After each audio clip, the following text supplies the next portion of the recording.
here shows the leftward shift in the demand curve for tomatoes, in this case tertiary level education, and the rise in price from gate to 1 quarter gate. So fees will increase to 25% for people in the income, monthly income group 10,000 to 30,000, will lead to a further fall in the quantity demanded from 10,761 to Q2.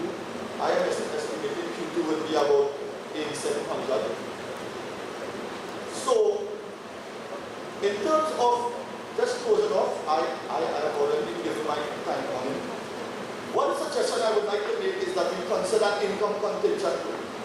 The minimum conditions for an income contingent loan system to work are reliable, preferably the universal system of unique identifiers. In other words, people who know who have to pay taxes, accurate record keeping of the accurate liabilities of the students, a collection mechanism which is sound and if possible, a computerized record keeping system, and an efficient way of determining with accuracy over time the actual incomes of former students. This is not to say that tertiary level education is not important. It is very important. What we need to do in terms of structural adjustment is find a means to deal with the realities. Realities is our reserves of crude oil are falling, our reserves of natural gas are falling, the economy has not been growing, in medium-term prospects doesn't look bright, the fiscal deficit has been rising, the current account balance has been worsening, and the national debt has been mounting. So in the context of the realities, we find a mechanism to make it work. We tell students, pay at the point of entry, and when you graduate, we pay the loan after via appropriate mechanism. Thank you. Very much, Roger.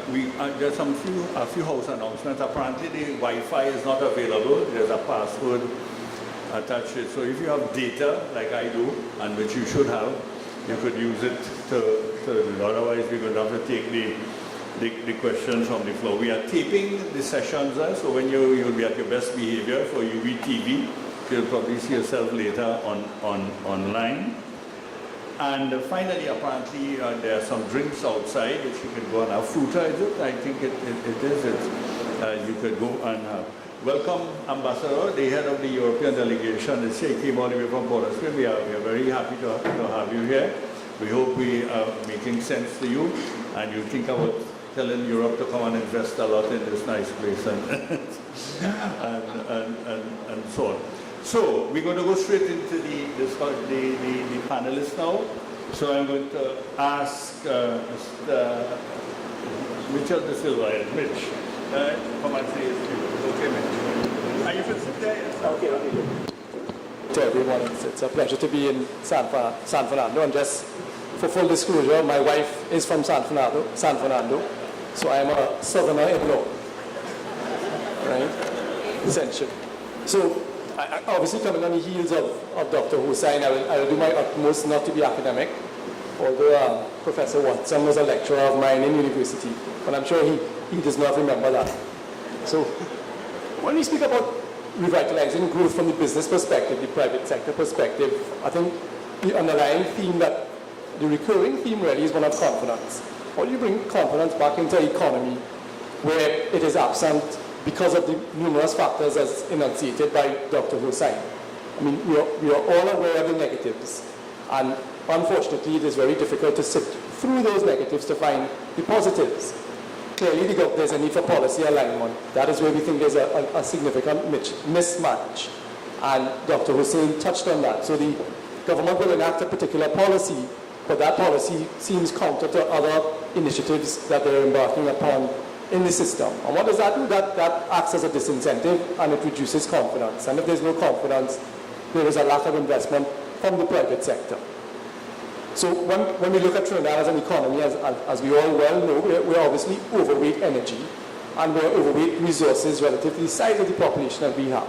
So we're a country of 1.3 million people, and we have significant resources way in excess of that. So over time, we've lived off of those rents and enjoyed the returns of those rents, and diversification hasn't happened because there has been no compelling reason to diversify other than when we are in a period of crisis.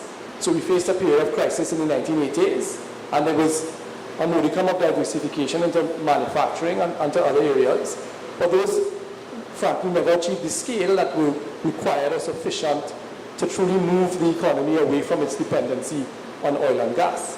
So we're here again today in 2017, And the same situation faces us. So when we look at the government's policy objective and we look at their growth goals as an example, there are 5 key areas where the government wants to drive growth. There's manufacturing, agro-processing, shipbuilding, technology. But when you look at those, the question we have to ask ourselves is, where do we achieve scale to be relevant? Because we are globally relevant in the oil and gas sector. So to diversify effectively, you have to find a niche where you can achieve something similar. Otherwise, your diversification is limited to what you can achieve in CARICOM or what you can achieve onshore Trinidad. It's not going to be globally relevant. Taking it a step further, when you look at our education system, as Dr. Hussain pointed out, and you look at the Global Competitive Index, relatively speaking, Trinidad is a very well-educated population, Trinidad and Tobago. But if you take that a step further, what does that education buy us? It buys us very little innovation, because the systems, the policies, the avenues for innovation just don't exist. So that's a policy initiative that the government has to embark on, and we as the private sector have to push to ensure that there's innovation and that the talent or the augmentation that Dr. Hussain spoke about coming out of the universities is put to work. Because fundamentally, all of us, I was educated in Trinidad, I went to Fatima College, and I would say 40% of my year left.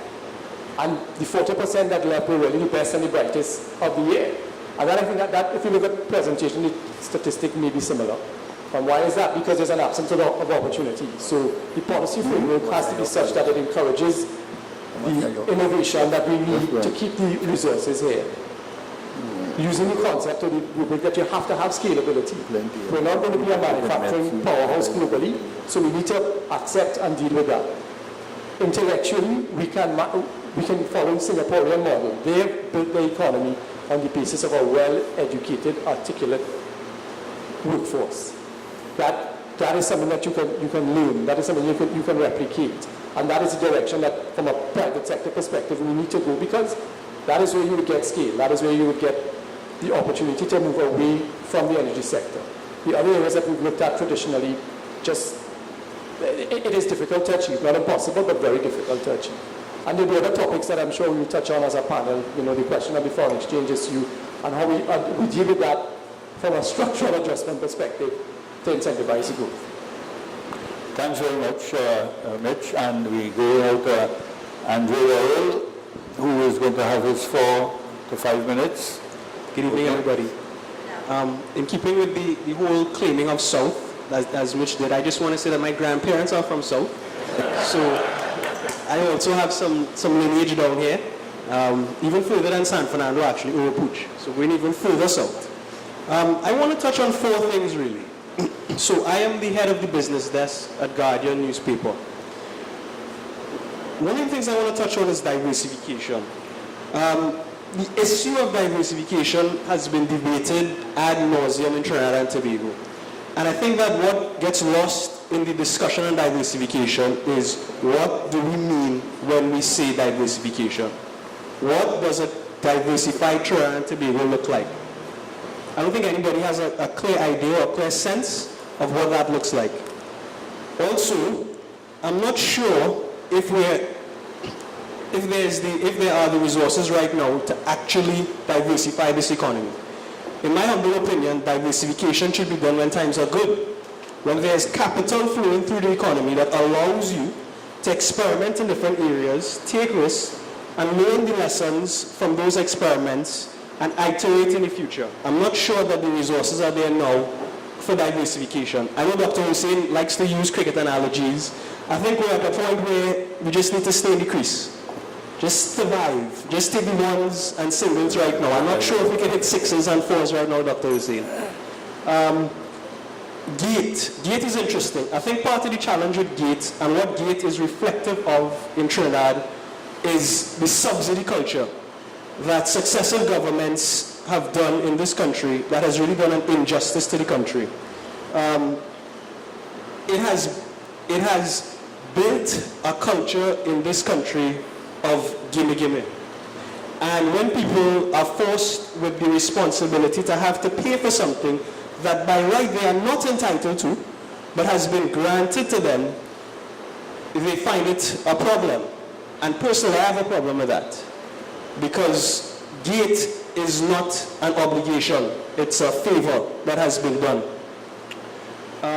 One of the biggest challenges with GATE, and I'm not sure if Dr. Hussain has picked this up in his study as yet, but over time, GATE is actually going to lead to wage suppression in the future. I think that as more university students graduate, and as we have a larger influx of tertiary educated people into the job market, it is going to compress wages. So what you may think you will get with a university degree, or even a master's for that matter, when you enter into the workforce, is going to be very different over time from what companies are willing to pay you. And the last point that I want to make is that where I sit in the middle between media and businesses. So I interact with many members of the business community. And one of the interesting things that I find is that businesses make decisions based on profits. They look for the easiest avenue to make profits, and that is where they go. Businesses seldom are concerned with projections, forecasts, economic analysis. They're looking at where can I maximize the value of my dollar. So I just wanted to put those points out there, and I'm sure that they will foster and stimulate a lot of debate. I look forward to hearing what Dr. Hussain has to say in response to some of the things that I say. Thank you. Thank you very much, Andre. We go directly to the one lady on the panel. Better enjoy this dominance of men, because in the next 20 years when they come back here, you're not going to see many men. Given how the demographics and how the education system is good. Thank you very much, Professor. On behalf of our organization, San Fernando Business Association, I bid you a very warm welcome to our second city of San Fernando. Now, I wanted to touch on what my friend here has just said about diversification, but he said that we don't have the money to diversify. But diversification doesn't really mean lots of buildings and structures and capital input. The agricultural sector is something that we've been talking about for a long, long time. And that is not an expensive sector. Every year you see in the budget for the Ministry of Agriculture, it's a small few millions they get. We have a lot of programs that we maintain, which we call make work programs, and I've always said that we can still make work for them, but let it be productive work. For example, we have a lot of land in Trinidad, let them plant various crops. You know, right now there's a big demand for our peppers, and I keep saying, for them to plant the peppers, we still have to pay them the salary anyway, and then we can export the peppers, develop that industry, and it generates in your foreign exchange.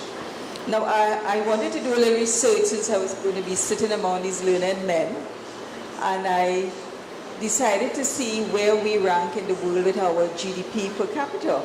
And I was saying to them earlier on, I was very amazed to know that the data I was looking at said that we were third in the Americas. Third in the Americas with our GDP per capita. That's quite high up. Then I looked at Barbados, and they were ranking 53rd in the world. And I was really shocked because Barbados has nothing but just sand, sea, and they have developed their sugarcane industry, which is agriculture, which we throw away at some stage of the game, and their tourism sector, they keep developing. Plus, the way the countries run, you know, crime rate is low, and the detection rate in Barbados is way higher than ours. Barbados is, we can compare ourselves with them because they are right there. They are Caribbean island, discovered around the same time like us and everything. I have a big problem, and I think that being in business, and we also manufacture, I'll come to that in 1 second, but they would like dollar devalued, I'm sure. And we keep saying, no, you should not devalue the dollar because you're going to put extreme hardship on the population. Why do you want to devalue the dollar? Already it's devalued because people are paying $8.50, $8.79 for US dollar because of the supply and demand problem. But Barbados has never, I always ask learned people in that field, Barbados has never devalued, and they don't have natural resources except sun, sea, and sand. They have a lot of foreign capital investment, I noticed, that is coming into Barbados. So we are here taking a big chunk of our money, which is close to 10 billion a year, putting it in the Ministry of National Security to deal with crime and keeping crime down and dealing with criminals and toting criminals and prisoners back and forth, Port of Spain, San Fernando, paying the transport man millions of dollars. And we, the taxpayers, have to be supporting that, and I really disagree with that. So then some of that money should be put in a way where we can change some social programs and the government can get advice and what can we do. We need to do something in that department, because every year you cannot keep increasing the amount you're going to give Ministry of National Security. Coming back just 1 minute again is to manufacturing. The e-tech parks, we are very interested in that. Build more e-tech parks. You build a shell, you don't have to build everything in it. And you encourage manufacturing in your country. We started as very small manufacturers. Right now, we don't have to ask for foreign exchange because you get foreign exchange, and then the Minister of Finance said manufacturers must give priority, and I have to say we are given priority to buy our raw materials. So just trying to find out about oil and gas and how much is the oil price, and we get a fine. Mr. Christie from DPTT said we have this big fine of gas and we welcome that, and we're looking forward to that in 3 years, 3 to 5 years. It's going to be a short run, but it's something.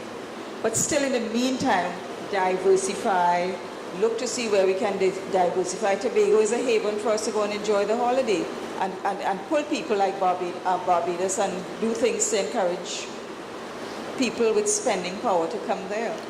Thank you very much. Thank you very much, Ms. Bartlett, and we'll now go to get you ready for questions. The link is up if you want to use it. There's also a mic to the front of the hall, and I think there's one to the back, although I am not seeing it. It's in that corner there, yes. And it's a roving mic. So if you could either come to the mic or put your hands up and a mic will be brought to you very, very quickly. So we now go to Mariano Brown, who's the former Minister of Finance, for his 4 to 5 minutes. Thank you very much for the opportunity to speak here. One, I would like to thank Roger for putting the issue of education on the front burner, but also want to raise the issue that diversification has been debated. It hasn't been. The country has been attempting to diversify since we became independent. To some extent, we've achieved some of that diversification.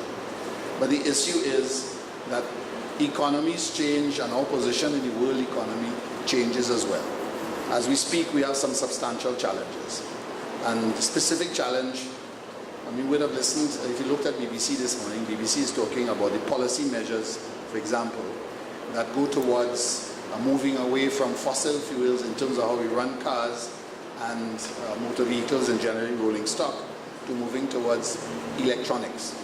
That has a significant implication for where we position as an energy provider in terms of fossil fuels, in terms of natural gas. And one of the reasons why we've done well in terms of per capita GDP is that we've depended on foreign investment. It's not domestic. So most of those plans are not built on the basis of domestic investment, with the exception of CLICO. They are, and they do represent foreign investment, and investment has to be repaid, and has to be repaid with a surplus. So one of the fundamental issues is about how do we mobilize domestic capital and domestic entrepreneurship for investment in the country in its own regard, where on its own recognizance, so where the returns come back to the country. Now just to go back on that issue of where we are in relation to the world energy position. We account for approximately 1% or less of the world's hydrocarbon reserves. And we are looking at a marked shift. North America is now the largest producer of oil and soon to be one of the largest producers and exports of natural gas. That wipes off any advantage that we may have had in the period 1998 to now. So if we want to talk about diversification, it's going to hit us in the face, because what we've predicated our development on and what we've predicated our income generation on is about to experience and is experiencing secular decline. And it's also about to be challenged by the whole concept of global warming and a movement away from fossil fuels. So we are positioned in exactly an area which is about to suffer what we consider a tremendous amount of competition. Just looking, for example, at installed natural gas capacity, we're moving from something in the region of 225 million tons a year at the end of 2016 to 350 million tons at the end of 2018. That is roughly 18 months away. So when you think about it from that perspective, we become a little drop. So notwithstanding the fines and the reserves that may be in position, we're going to be challenged for any period subsequent to that in terms of what are the returns to that particular area. So the whole concept in terms of what our incomes are and what they are likely to be is under stress. So that we are talking now about repositioning. And one of the critical issues has been the issue of intellectual property and intellectual development. In other words, the capacity of a country has a lot to do with its brain power. So, and that is the position of Singapore. So Dr. Hussein's emphasis on education also puts us in a very difficult position because we now have to talk about policy congruence. How are we going to spend our money and what is it here to achieve and which segments are we looking at? The reality is that we've never done a manpower plan. So we keep spending money on education which has no relation to demand and supply in the domestic sectors. And that's one of the reasons why we have such a significant, if you want, export of talent. That is not only true of Trinidad, it's true of every country in the region. And in fact, many developing countries, although that is beginning to change, certainly in Asia. Now that puts us in another context. And that is, and there's a link to crime. We started with an education plan which was meant to finish in 2019, and we were building up for a population, a school population of 25,000 people. We didn't complete that plan until 2000, and now our school population is down to 18,000. So that's a significant difference. In addition to which, we spend most of our money on the education system at secondary school level. Now just look at the last SCA results. What did we see? Well, the minister told us that approximately 15% are getting less than 30%. In other words, the primary school system is generating a lot of people who are going to drop out the system. And that has a relationship to crime. And the success of any society and confidence is not only about the levels of crime, but people's expectations about the future and their capacity to fit in. What the minister did not say is what percentage was below 50%. And if we look at the education statistics, for example, at CXC, what we are finding out is that our pass rates are something in the region of 45%, full certificates. Now the obverse of that is a failure rate of approximately 55%. What that really says is that if we want to talk about diversification, if we want to talk about where we're going to be in the future, there are a lot of long-term challenges. However, one of the difficulties from a policy perspective is each individual government that comes in every 5 years changes the perspective. The bottom line is that there is no long-term congruence in what we are doing, so we keep rehashing the same argument about where we're diversifying, where we're going to.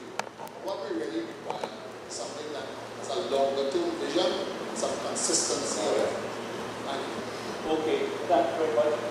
You want to start asking the question, but there's one question came in on somebody else's data here and asked that Roger explain what he means by saying that the unemployment rate is actually 15%. So while you're doing that, could you make your way to the mic or put your hands up in the air to ask questions and so on, so I could identify you.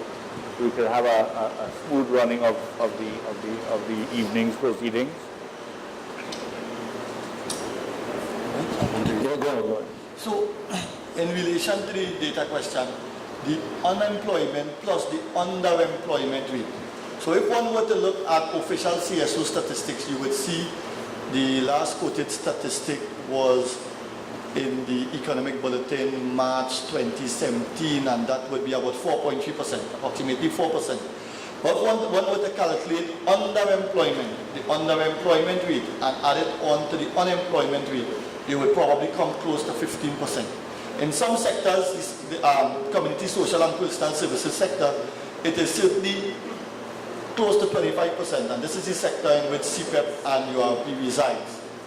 In fact, if one were to do a simple experiment and were to calculate surplus labor in the community social and personal services sector and transfer that labor into unskilled workers in some of the other sectors, GDP in nominal terms in the economy could increase almost $1 billion per annum, simply by virtue of putting workers to work where the output per worker is higher, rather than bringing Venezuelans and other people to work in those sectors.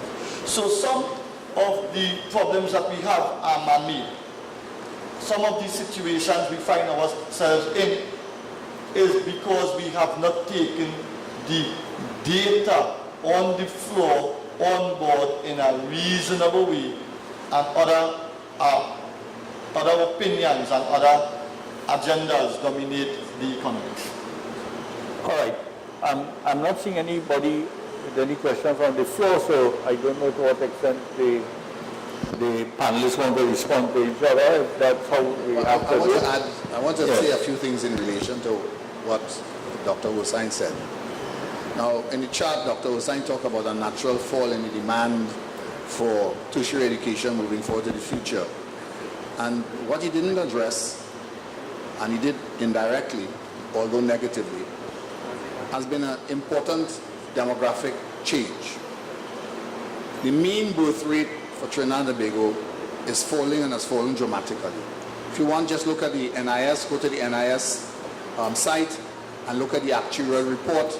And the actuarial report is telling you, as distinct from actual questions, that at today's date, NIS is now dipping into investment income. In other words, that the pension requirement is now beginning to eat up the sustainability of NIS.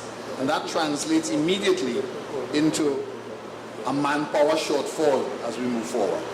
In that by 2050 it is estimated the ratio between retirees and those working is 1-to-1. What that means is the society is not maintaining itself. And on that basis, rather than complain with the Venezuelans, we need to talk about immigration policy.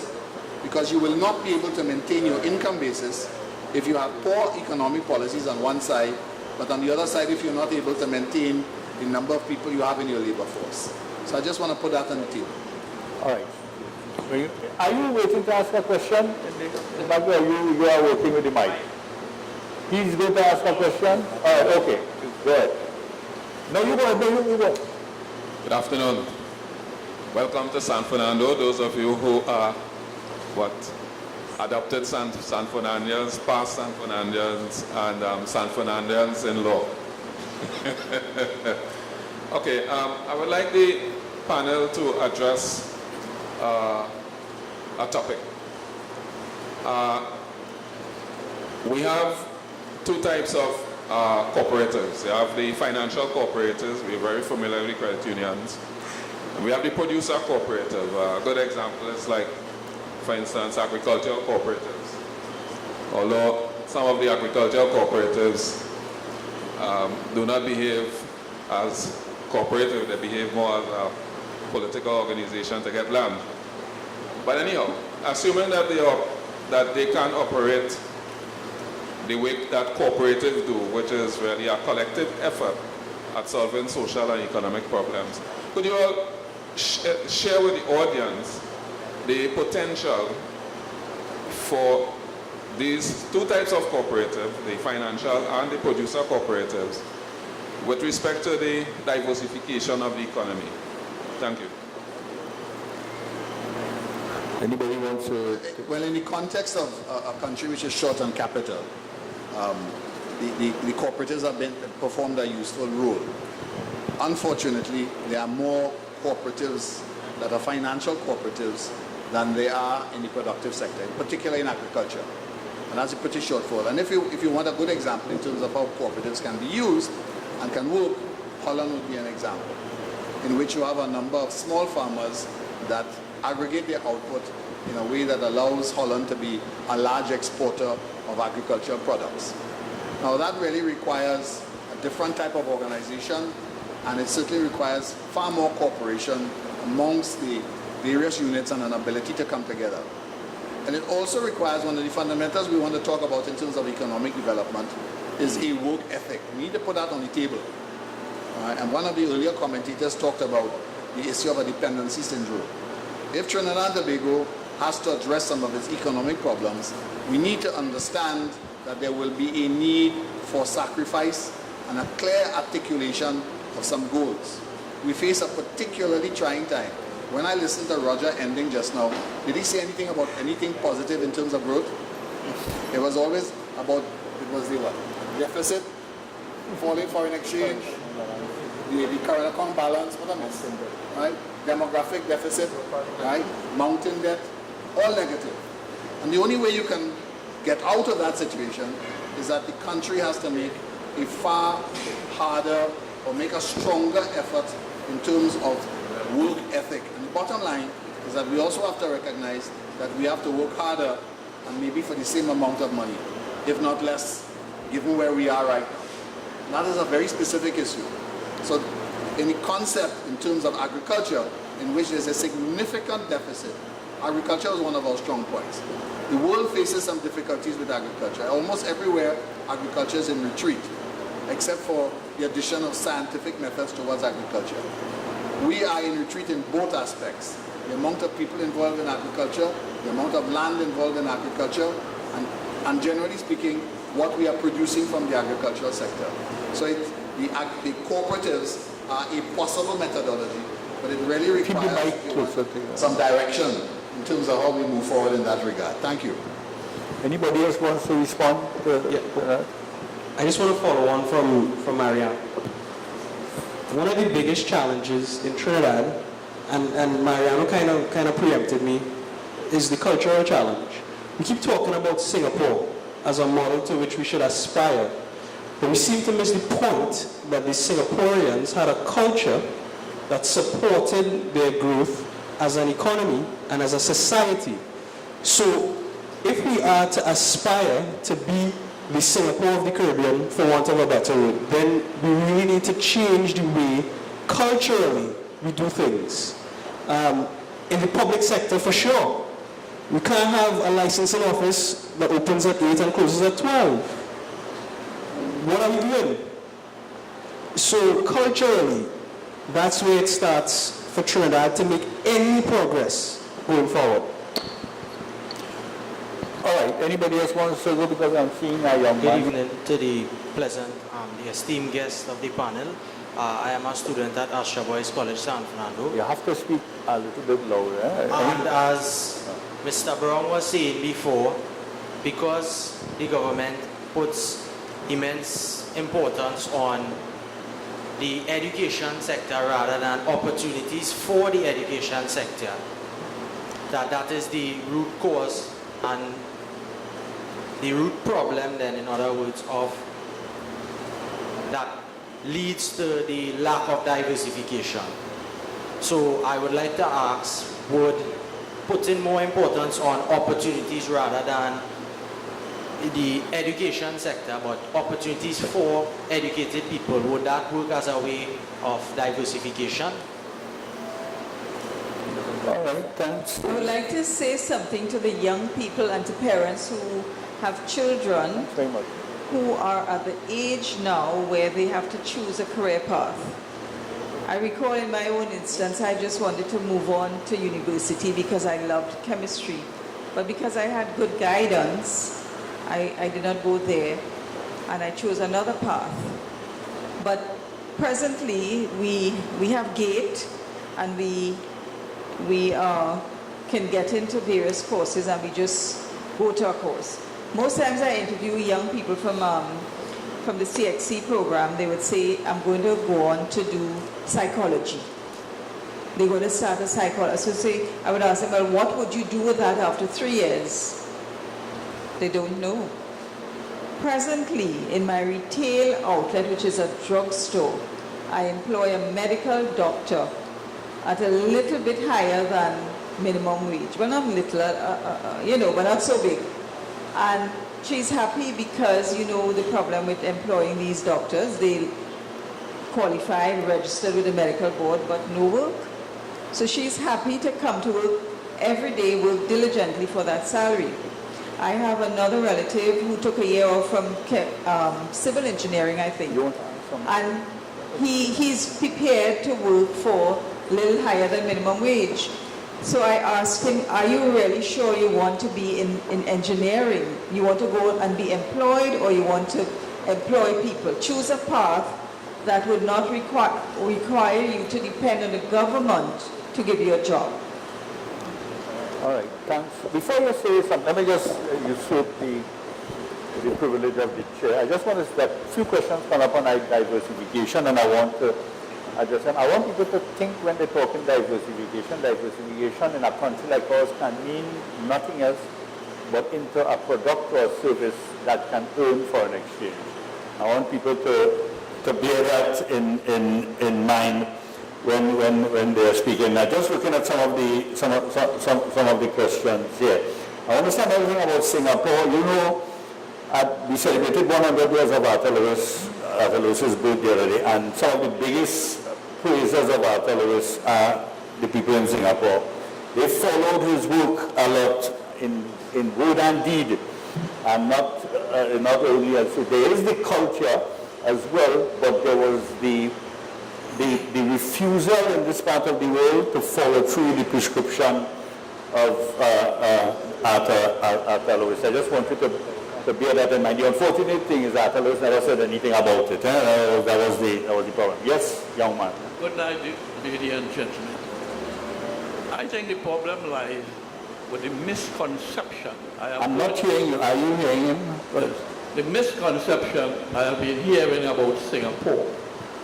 My research on Singapore do not support that their success is due to education or culture. We got independence around the same time as Singapore. And Singapore had a very serious cultural problem. The drugs was behind it. And how it was dealt with was by proper governance. This proper governance included enforcement of your laws, which we do not do in Trinidad. In Tripoli, I'm going to ask you to bring your hands away from the mic a little bit. Could someone, I'm not hearing you. I don't know if the others are. Go ahead. Enforcement of the law depended on a review by the various ministries. Yes. A minister's job was to see that his ministry carried out the law. All ministers here for the last 15 to 20 years have not been doing that. And in that regard, I would like to ask Mr. Brown, who was in the ministry, what was the rationale for changing our property tax system when the consultation on local government at the time, the only request in finance was from the regional authorities for they to collect their property tax. And instead, the government took away all property from local government. That is the first question.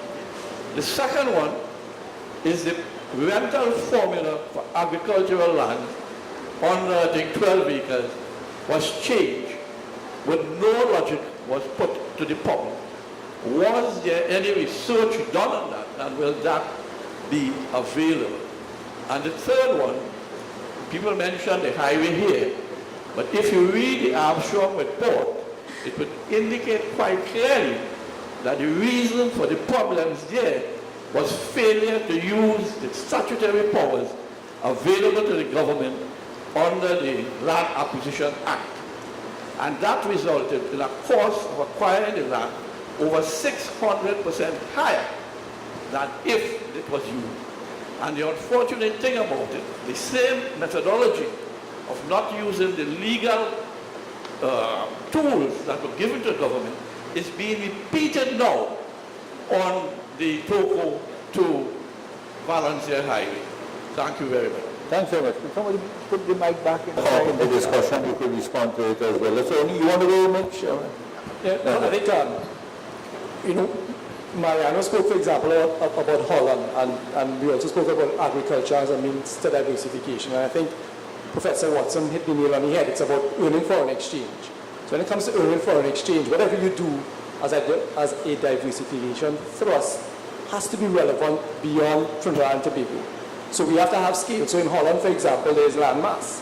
So a cooperative in Holland can be globally relevant. We don't have that landmass. So to use a cooperative as an outward diversification thrust, that model is difficult. That is what I would refer to as inward diversification, in that you want to get people to be more productive and to be away from the payment of a day's work for 3 hours of labor. So that is where the focus has to be, because we have to be relevant externally. And well, sorry, I'm not addressing the question directly, but it's the conversation. But so obviously there are a lot of negatives that we have heard, and I think what we have to strive for is to understand where are the positives. So Trinidad and Tobago has some level of buffers at the government level. As a population, we have some buffers as well. So it goes back to the conversation about confidence and creating the environment to have people reinvest in the economy, which is what is frankly absent at present. All right.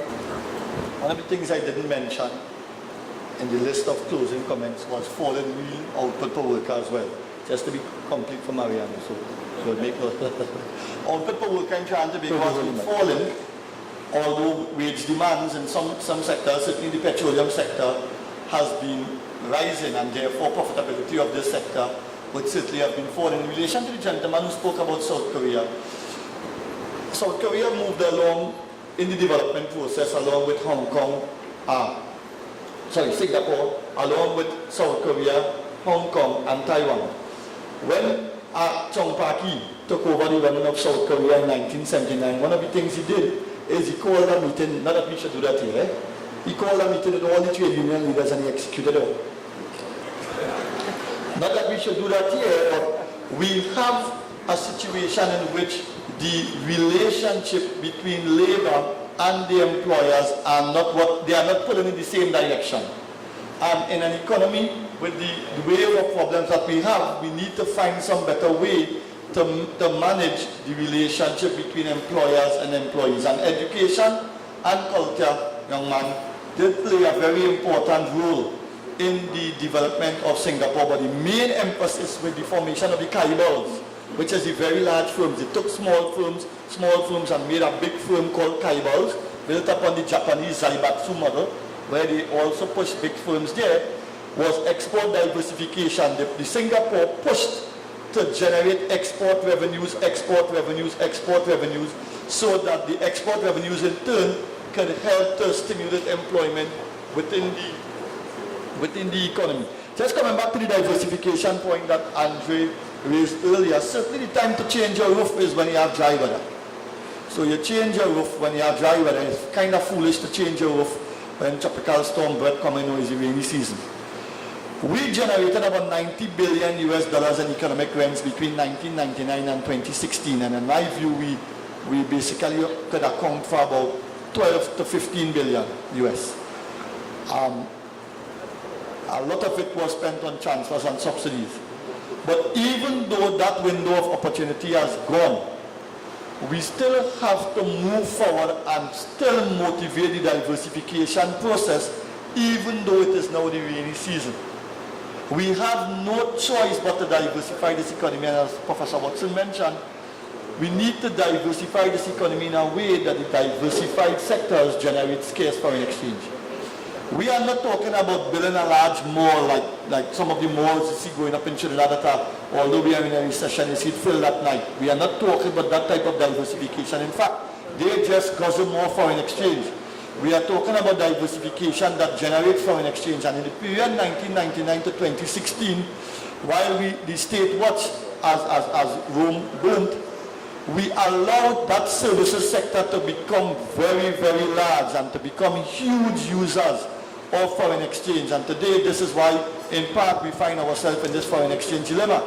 And whilst I heard Ms. Bartlett tiptoe along the devaluation issue, at some point in time, we would need to be blunt and we would need to be direct in terms of finding a way to rebalance the demand for foreign exchange with the new normal in terms of the supply of foreign exchange. And whilst a currency at 9 TT to 1 US or 10 TT to 1 US would cut our standard of living, the truth is, as Andre mentioned earlier, our standard of living in the period 1999 to 2016 was partly artificial. It was partly motivated by a strategy of the state to extract natural gas rent and distribute it. The policy measures moving forward that may include a devaluation is one that brings us closer to the reality for Trinidad and Tobago consumers. The truth is, do we and can we afford raspberry, blueberry, cranberry, strawberry, what other kind of berries in it?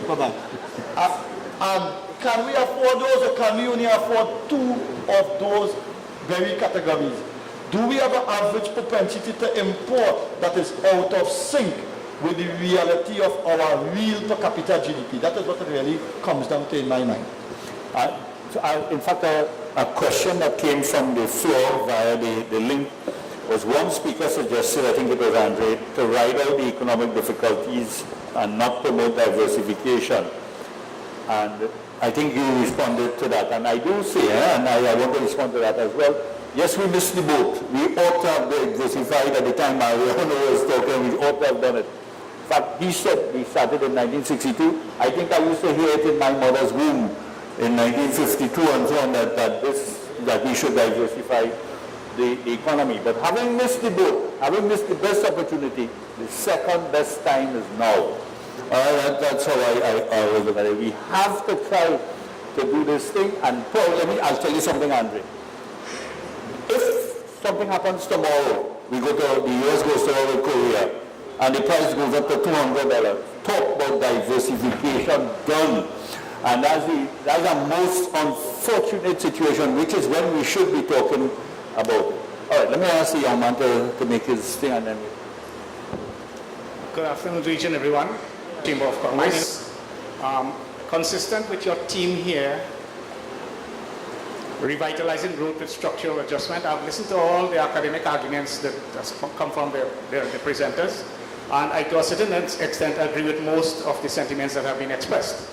However, I want to take the discussion probably, I want to diversify the discussion then, in terms of taking it away from the academic to more a practical standpoint. And my argument here, and I would like to say to you all, I'd probably like to hear from the panelists, as much as they may not be inclined in the field that I am presenting the question to, I would hope that I'll get some response. And that I believe, first and fundamentally, I think the major problem in this country is the political system that we have here. I think we need to get some sort of system that is going to be changed consistent with the present values of our population rather than what we have had. And if one is honest, politicians of previous, past and present administrations have all failed us. I don't think that any of the arguments that are being leveled there is at variance with what they're thinking or what they have thought, but they are the ones who have us here. Like you said, in your mother's womb, you were talking about hearing diversification. I would have been hearing the same thing as well. Up to today, nothing has been done. Somebody mentioned the issue of confidence. How do we have confidence in a system? How do we have confidence in a country where every institution in this country has failed? The office of the presidency is failing, the parliamentarians are failing, the integrity commission is failing, the judiciary is in a mess right now. How do we instill confidence? How do you expect to get, how do you get foreign investors in this country, given the crime situation that we have? And I want to project to you all, I want to say to you all that I believe that fundamentally the politicians are the ones to be blamed. And what do you all think that we could do in order to get change in terms of the administration of government, good governance in this country? Thank you. Thanks very much for bringing the issue of institutions into this. And I think the panel should address that. I myself am very concerned about the failing institutions. Recently, the judiciary, the army, the Integrity Commission, which the Prime Minister himself openly attacked, which I don't think was a very wise thing to do, notwithstanding his own feeling on the matter. And it is indeed a real problem. Before we go ahead, and I just want to follow up on some of the questions that are saying. Two questions have come in on the issue of renewable energy resources. Such, in other words, which will affect us in several ways. It will challenge the current type of energy that we now have, but it's also an opportunity to move away from the fossil fuel. We're talking about wind, we're talking about solar. Two questions have come on that, and maybe in further to what you want to respond to that. Anybody wants to go first? Well, one of the things I would like to see is that you're thinking about should in case something happens to the oil industry and so on. If we can start like now and say, okay, we have the coconut industry which needs to be revived. We have the cocoa industry which used to be big, the coffee industry. They drink coffee all over the world, and we have the best cocoa, the best coffee. So if we just get started, if the powers that we sit down and say, okay, we are going to dedicate so much money this year to the revival of coconut industry and all the various ones I named, that's the starting point. At some stage, many of us here can say we have land all over the place with abandoned cocoa estates, coffee estates, and various other plantations.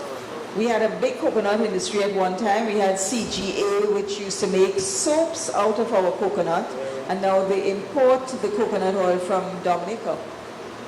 So we are here just dancing around and saying if and but. Yes, we have problems, but we can start doing the little piece we can do and advise our families, children, relatives who have the capacity to do it, and start planting little coconut trees, little garden, little this, little that. Eventually it will mushroom into something that would mean something. The issue of renewables. Renewables is going to be very important.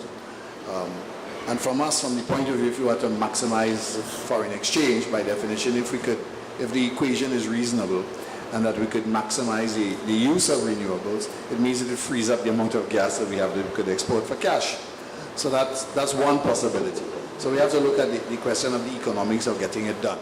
And the reality is that if you look at the BP's or for example, any website that deals with the growth of renewables is expected to grow by a significant number, approximately 300% over the next 25 years. But it was still, at that time, is estimated to account only for 9% of the total use of the total energy derived is going to come from renewables. So it's still relatively small.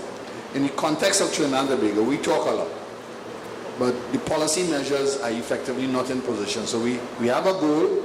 I can't remember the number in terms of utilization of renewables as part of the total output of energy generation in Trinidad. But the bottom line is that there's no policy framework for it to take place. How are you going to sell back into the grid? So there is a strong issue with regard to what the government says and what the government does from the point of view of policy coordination. So that's a critical issue. With regard to the issue of land and land utilization and agriculture, we have the president of the Tableland Pineapple Growers Association who's here today, who could make a few points in that regard. He is close to it, he lives it, and I think he could make an intervention if you want it at some time later. But the reality is this, and this is one of Roger's points all the time. As long as we continue to have make-work programs, which essentially we're paying for 2 or 3 hours work, you're not going to find people moving towards agriculture. So the reserve price has to go up. Now that, whether we like it or not, is also related to the foreign exchange variable.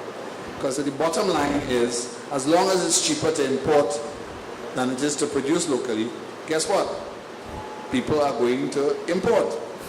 So the only way that that is going to happen, or you're going to find any strong movement towards agriculture, because most of the people in agriculture have trained their children not to do agriculture, because they don't necessarily see any future in that, and they don't see any sort of economic return for that. You can't make the type of living, and it's hard work. So unless the rates of return changes in that particular segment and that particular sector, and also to economic aspects in terms of the distribution of land. One of the biggest policy failures, perhaps, of a previous administration, in terms of which I was part of, was to talk about giving everybody in Caroni Limited 2 acres of land. 2 acres of land is not an economic parcel. An economic parcel is somewhere in the region of 10 to 15 acres. So, and what has happened is that the people who got 2 acres are looking to lease it or to sell it. when what we really want to do is to basically get more people to produce food. So that there, again, the policy constructs. Where are we going, what we need to do, if we are talking seriously about diversification and structural adjustment, those have to be addressed. And one of the critical things we have to address, and Roger put it on the table as well, is the question of unions. The bottom line is that our income profile for the future is going to be under stress. And the capacity of our organizations and our firms, our institutions, have to step up to the plate.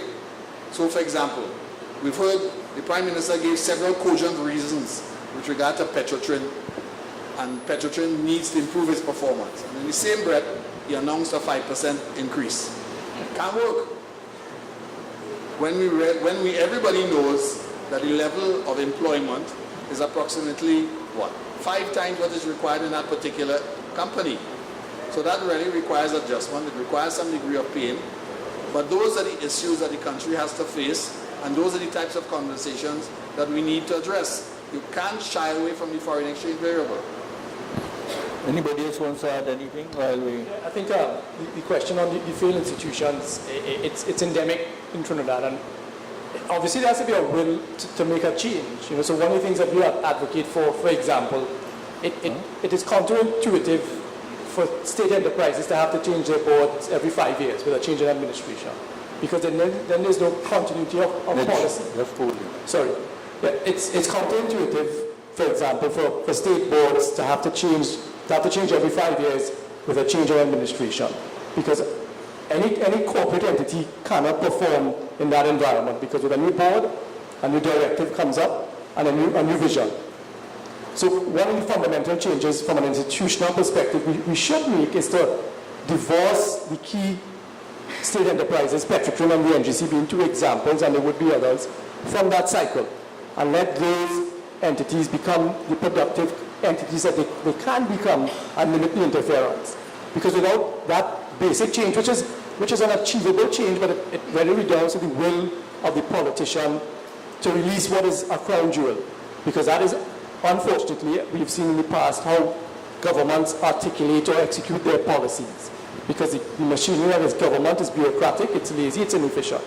But the corporate enterprises that the government owns are more nimble and able to facilitate that execution. But it has created a problem. And you raise the issue of institutions, and I'm glad you brought the state enterprises up, because a pet peeve, and I was responsible for the state enterprises. So I put up my hand. Holy mic. And I want to say that it is very difficult to run it, because one of the critical issues about the distribution of patronage. That's why they changed the boards. And what we really need to do, if we had to adopt anything that we had to do, we had to talk about, in a sense, allowing boards to stay in position that perform. And really what we don't do is put strong performance measures in position and manage them. And it is mirrored by the difficulties we face with Petrotrin. Petrotrin is a metaphor for that failure. The level, if you want, of patronage is too strong or too heavy. And the companies need to be run on a private sector basis, and they need to be run at an arm's length.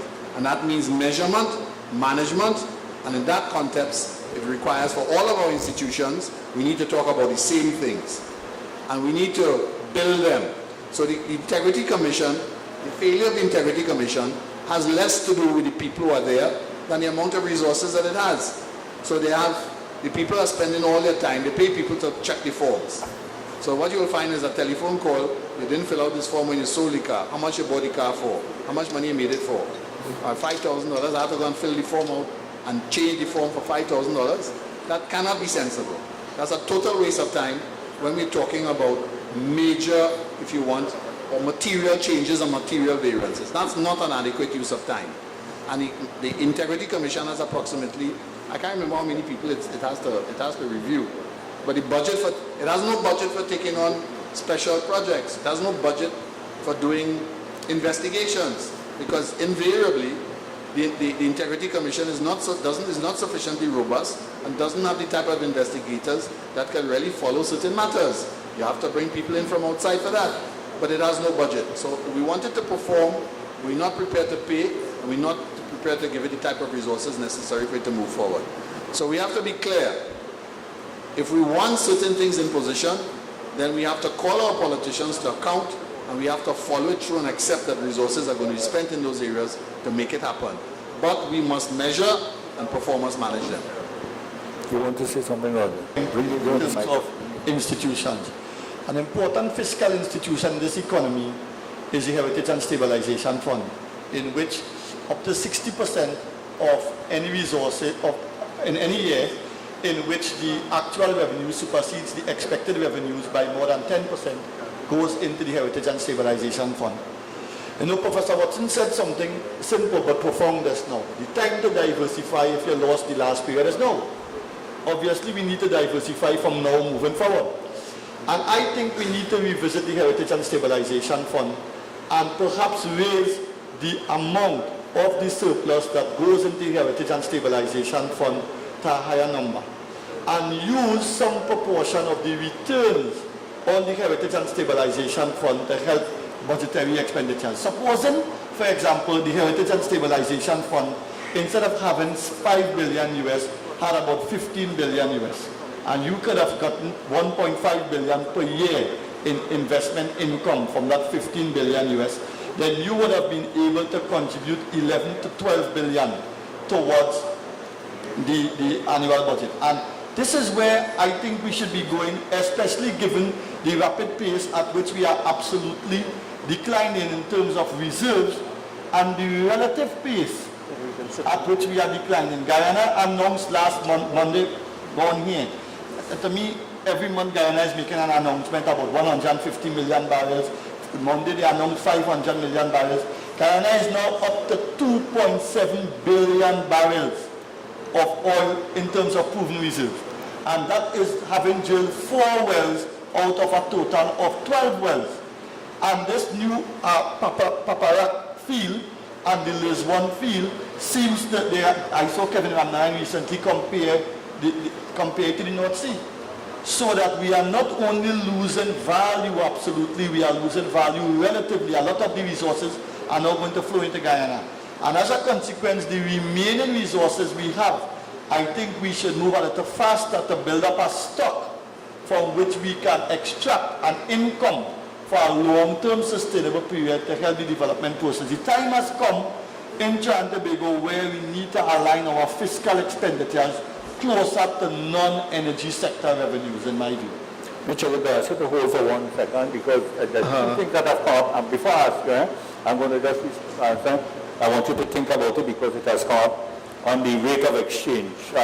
If the TT dollar is overvalued, wouldn't it be advantageous to allow the current rate to flow freely? Which the second thing is a lower exchange rate will likely improve exports. Not so, that's what they're asking.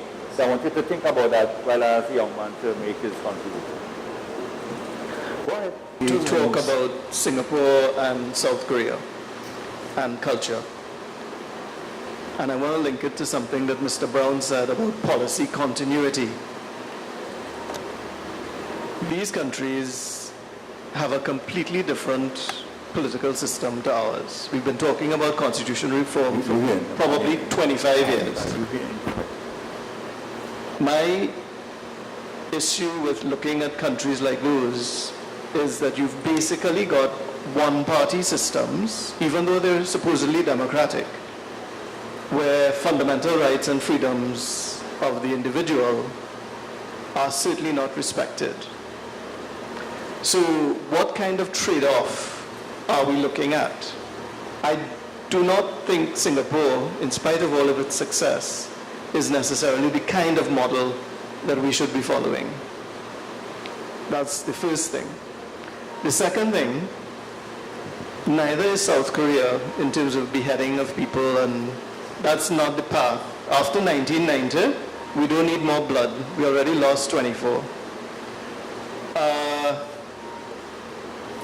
I think I have 3 questions that relate to the bit about growth and diversification.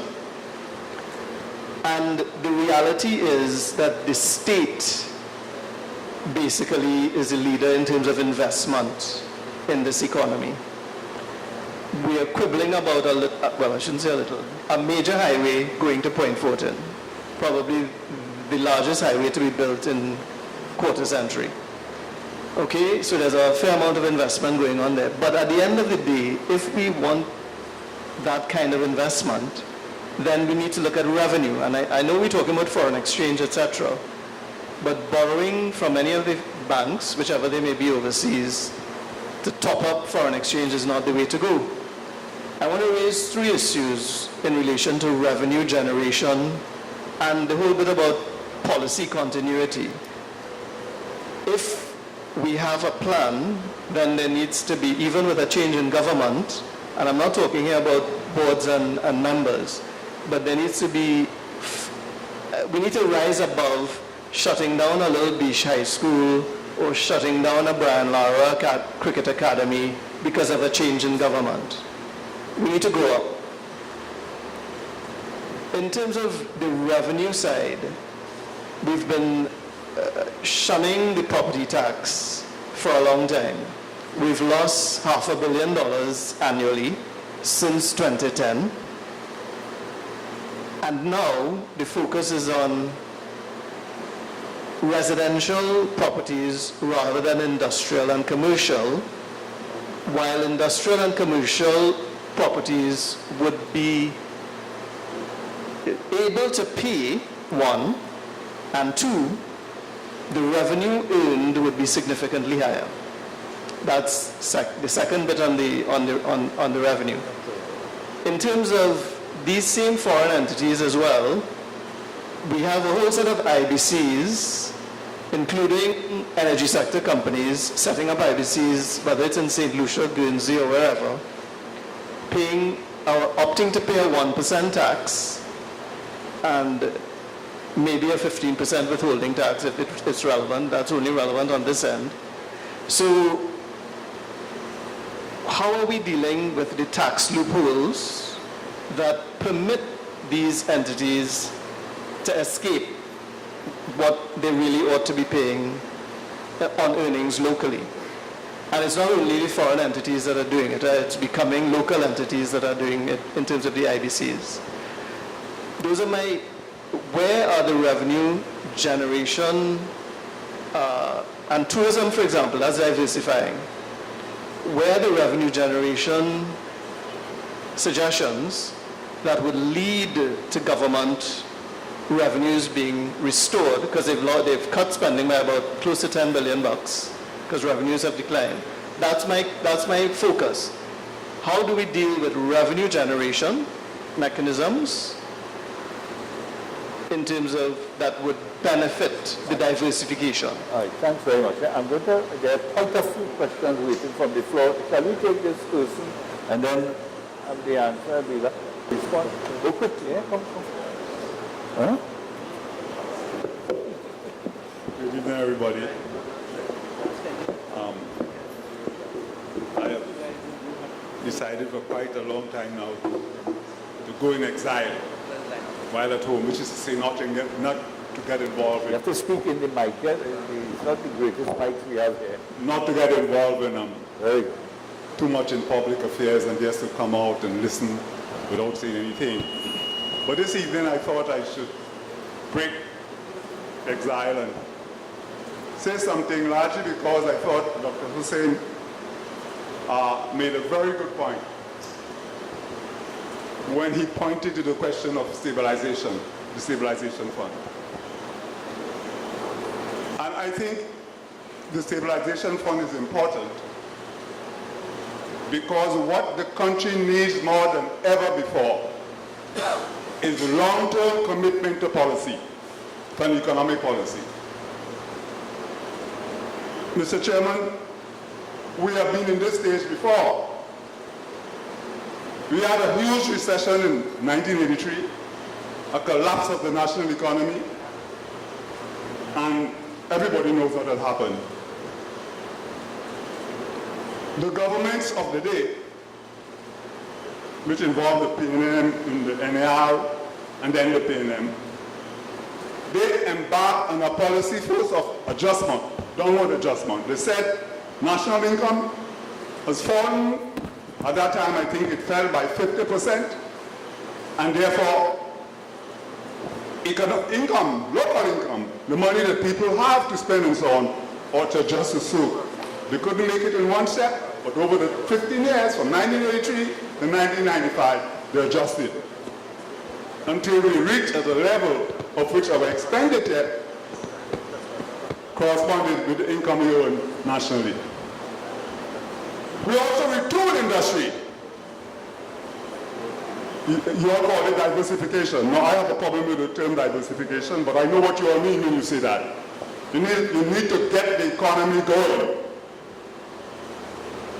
And they embarked on a policy to do so. By 1995, we were ready to own our way in the world, to sell goods and services anywhere in the world.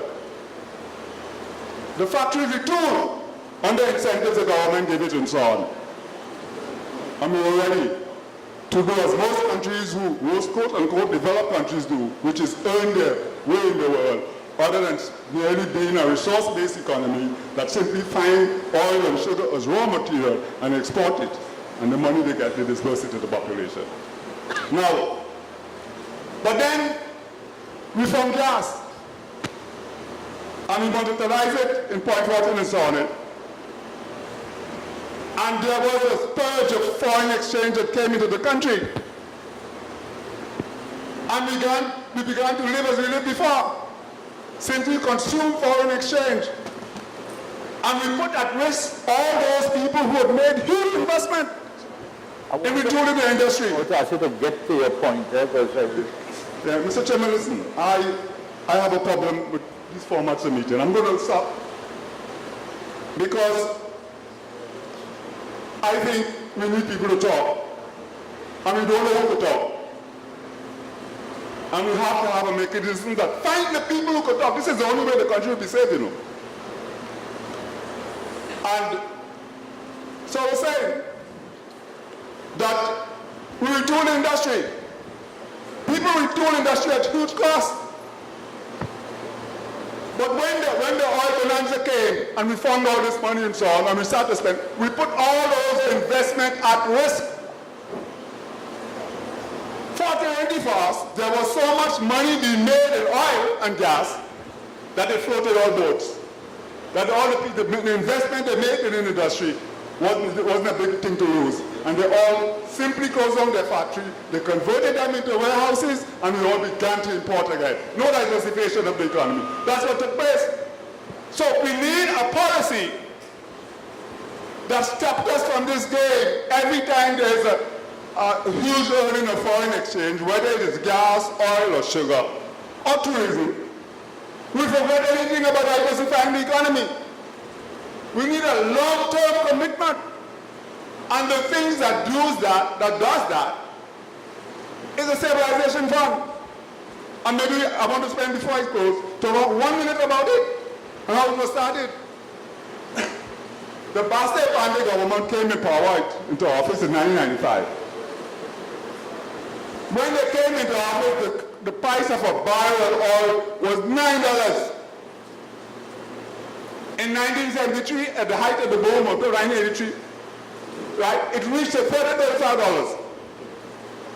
Right? By the time Bastille Pandey got into office, it was $9. And we lived on that. By the end, towards the middle of his term, it became $15. Clifton was the Minister of Finance then. And you know what he said? He said if we were living on $9, now it looks like the price is double. Now we are getting twice of what we used to get. What should we do with it? Spend it? He said, no. We will continue to live on $9 and save the rest. That's how the stabilization fund came. And that's a good lesson for us. It tells you what a good idea does. Because after all these years, we still have the stabilization fund. It's such a good idea that whatever they do, they can't move away from it. Right? We now check to see how good a government performs or how much money it puts in the stabilization fund. They can run the country up, they can squander money, left, right, and center. If at the end of the year, they could say we put $500 million into the development fund and put it up. okay, I think... But why you want to stop me? I don't understand that. Because we have a limited... If I get somebody to speak to me, I won't say anything. if I get somebody who could say what I'm saying, I will speak, and this thing about everybody speaking is not a good thing, you know. People come here to hear somebody speak for them. That's why we send people to Parliament. Everybody will go to Parliament. They find people who can speak for them. But thank you very much. And speak to whatever it is in credence of the point you want to raise before. Yeah, I think fundamentally, obviously there has to be a shift in how we execute as a country, how we behave, and ultimately we have to be prepared to take that pain. And I think the panelists have said it. There is going to be a pain to the adjustment that we have to make. So, I mean, when I first heard the topic about revitalizing growth through structural adjustment, I thought, well, this is a conversation about going to the IMF or the World Bank, because that is one definition of structural adjustment. And why I raise that is that I think we are aware of what the IMF will prescribe if they're invited in.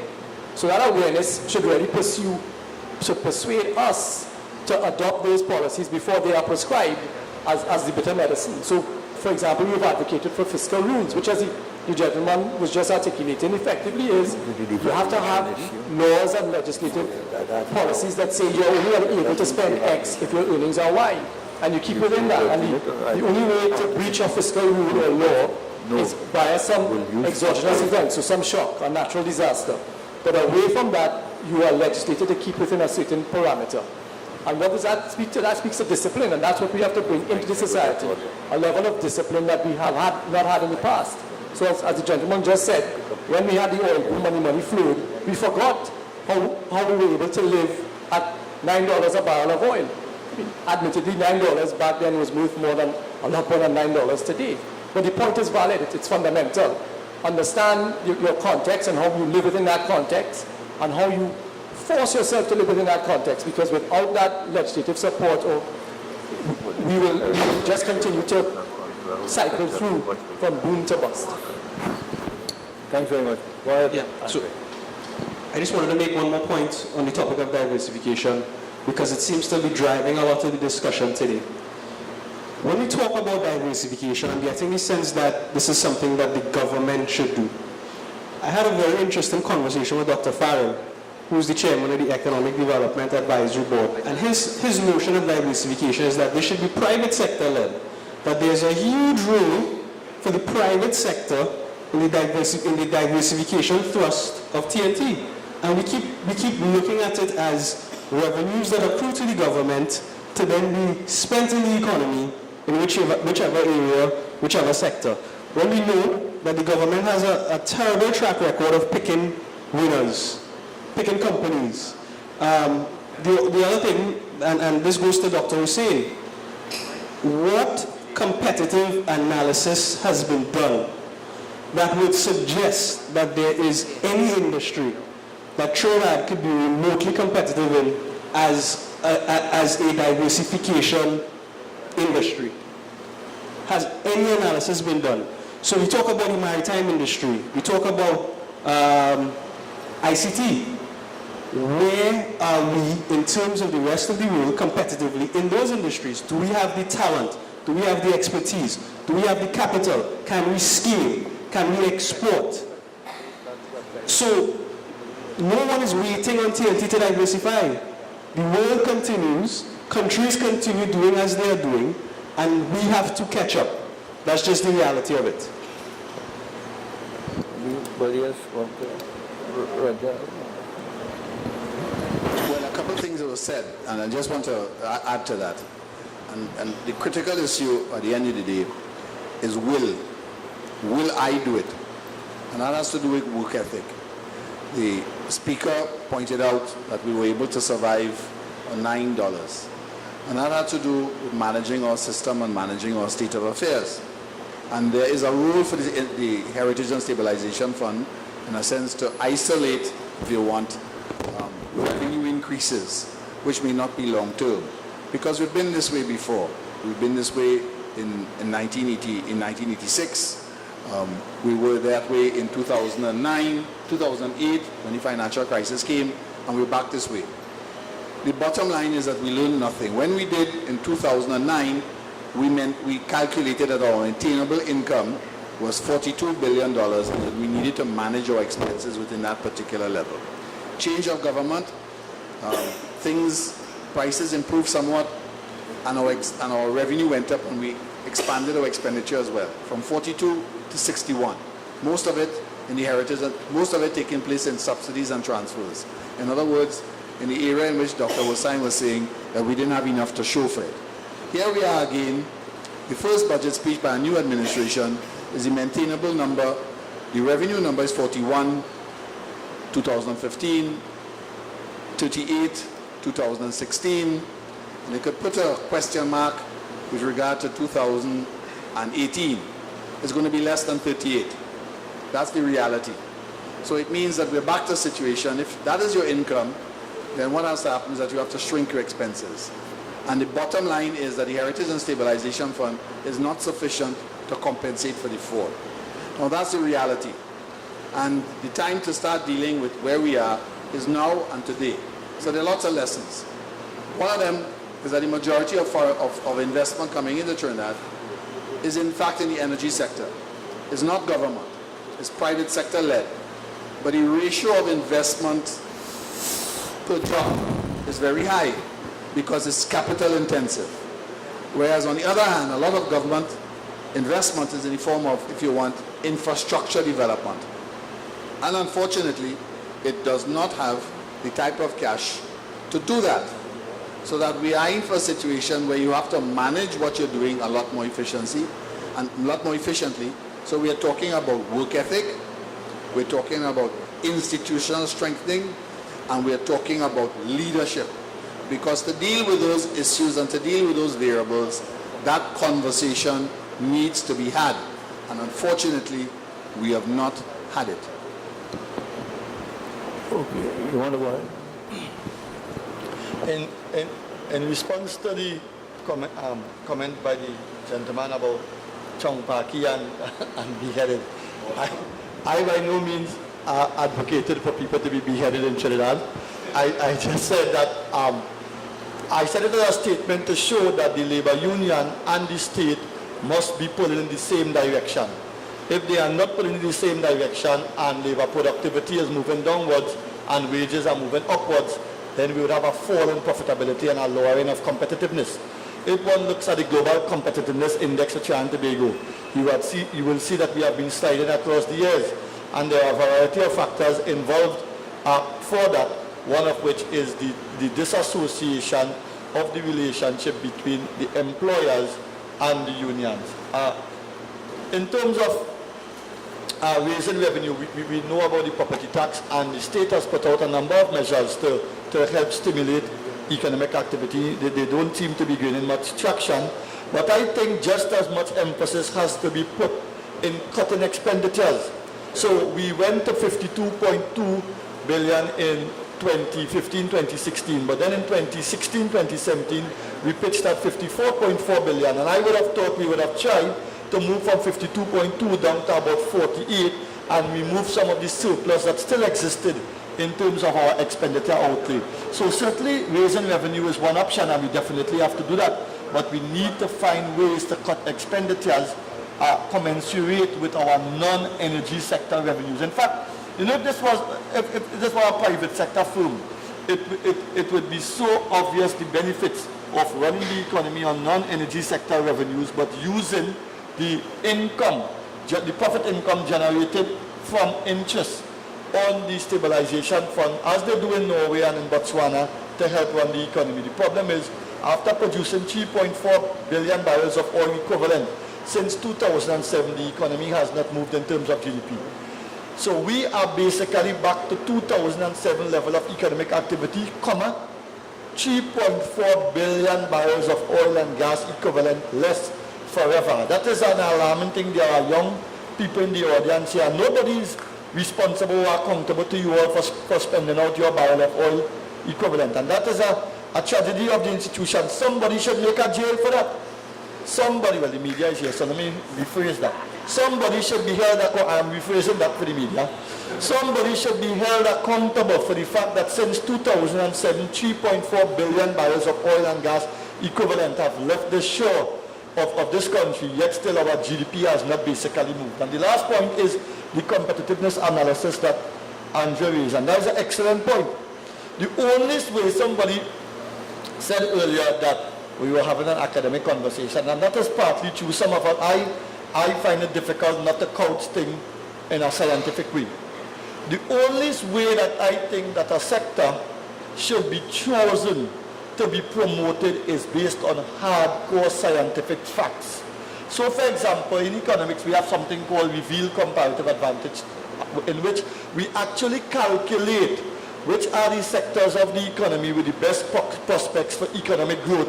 And we can match this growth prospects of these various sectors to the sectors that are in demand by the international community. I am not sure that in the last 12 to 15 years that has been done. For example, we seem to pick some sector, and certainly the energy services sector does have merit, and to some extent the maritime sector. But when you hear some of the other sectors that are mentioned to be pushed, one wonders if that just came about by stakeholder consultation, and some political financer had a particular sector in which they wanted to push, and some of these sectors therefore emerged on their national agenda. I could be wrong, but certainly I have not seen any rigorous, hardcore scientific document to back up the choice of these various sectors. All right, let me just get a question. Just 1 second. I know you've been asked, but Imtiaz sent me a message. Then he has to go just now. Could you get the mic to him? I expect a straight to the point response. What is the panel's comments regarding PPP as a model for growth? Regarding what? PPP, public-private. Public-private. As a model for growth. Is it PPP? And for those who are interested, where can one find some sound advice? Because, you know, your buzzword, diversification, has been losing its buzz recently. And the PPP thing, we have to make sure it doesn't die out. So I'll leave that up to you all. Thanks. Okay, if take a little while to representative of the farmers. Come on, you go ahead and then. Thank you very much. I'm having a challenge. I will have a challenge to really connect, you know, from a farming point of view to the academic here and diversification. And it's so important. Agriculture is such a very important tool in the diversification plan. But our ancestors, within the last century, all of our ancestors solved our food situation, all right? And in turn, that helped our foreign exchange situation then. Today, we as young descendants can do that. But, like all the speakers at the table spoke with respect to the investment.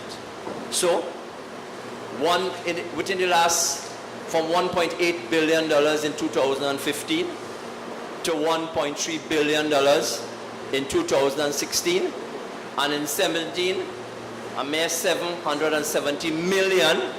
We don't know what 218 will project, maybe 500 million. But what signal does that send? The gentleman just said private sector, business investment, agriculture. We as individuals, agriculture from production to agro-processing, big business. The University of the West Indies, cocoa department. Cocoa is big forex earner. It was within the last century. In the last 10 years or so, the university team, your capable team, took that. But it has not resulted into production and foreign exchange earnings. Now, who do you blame? But we need to work together. But how do we do that? Can $700 million in agriculture, what signal does that send? How does a farming family feel, a cocoa family, right? That needs that sort of enabling environment. So my question, I mean, you know, thank you very much, Mr. Watson and Mr. Mario and Brown. Property tax, land with respect to agriculturalists, agriculture people, you know, property tax. Information coming out is that property tax across the board will affect agriculture. So it depends, that enabling environment has to be brought between the both parties, the farming sector, the agricultural sector, and government. But the signal that is being sent, right? And I want to welcome you all. This is this is my first experience, and I'm not sure if I'm wrong, but South Trinidad, I grew up in Tableland. Okay, we have the offshore investment on the East Coast.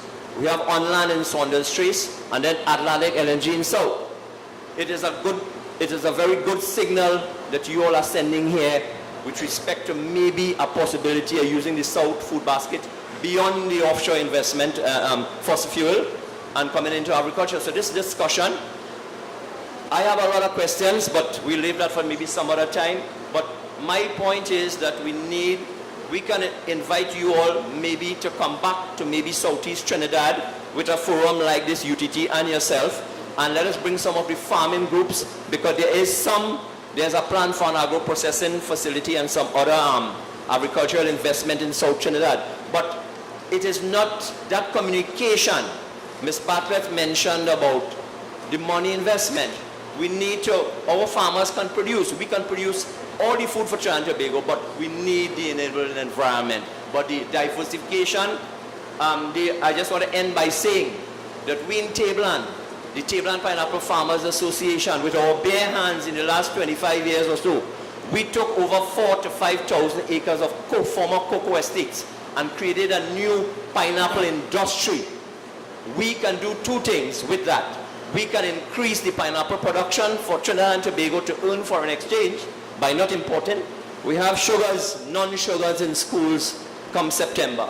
I asked the question, what are the substitutes? No consultation were held with the Tableland Pineapple Farmers Association, who held the National Food Festival 5 years ago and have transformed the thinking for our local consumption in Trinidad and Tobago. But we did it with our bare hands, but we need more that impetus as everybody sits here and speak while we discuss diversification today.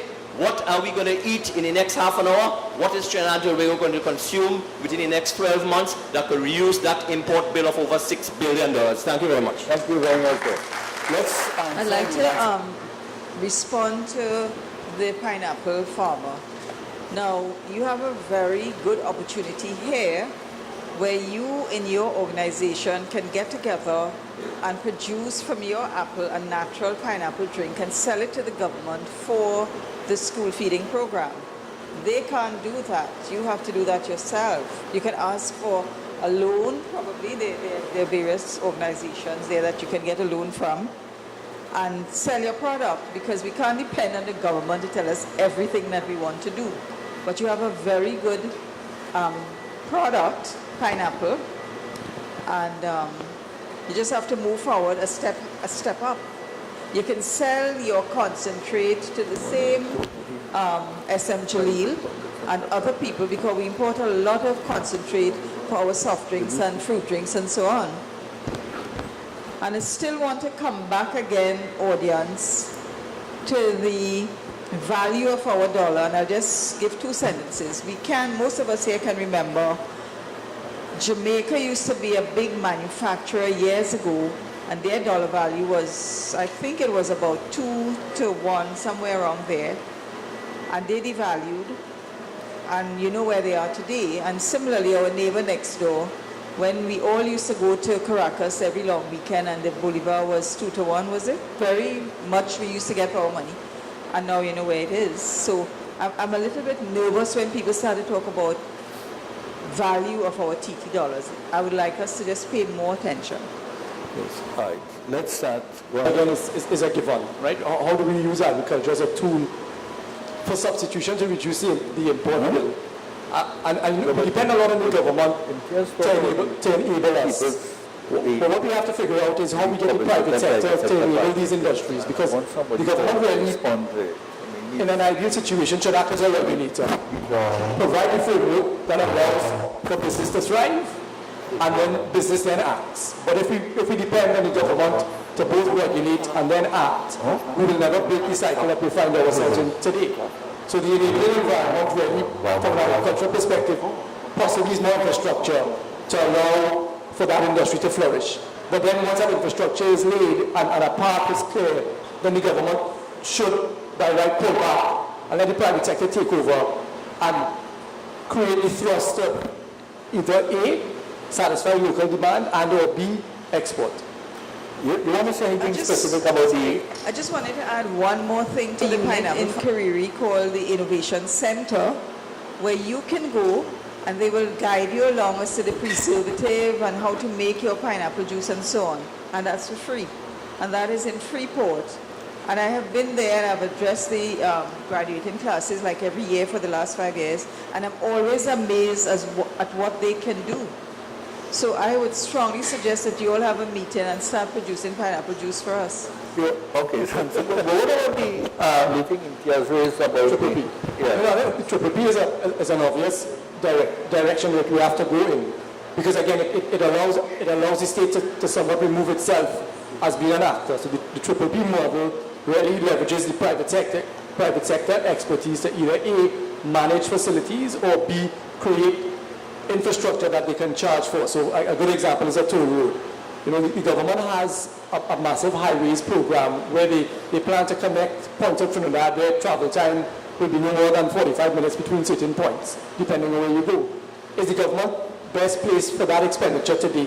Or should we provide the public with options? The CFPP model says, if you want to go from Port of Spain to San Fernando in 20 minutes, you take this toll road and you pay for it. And that toll road should pay for itself. If you want to take 2 hours to get from Port of Spain to San Fernando, you take the existing infrastructure.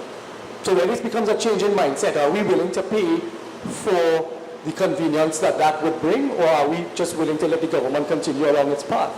So Triple P really results or calls for the country to stand and say, well, the public that we are willing to make the sacrifice from a cost perspective for the incremental gains in productivity that it will bring.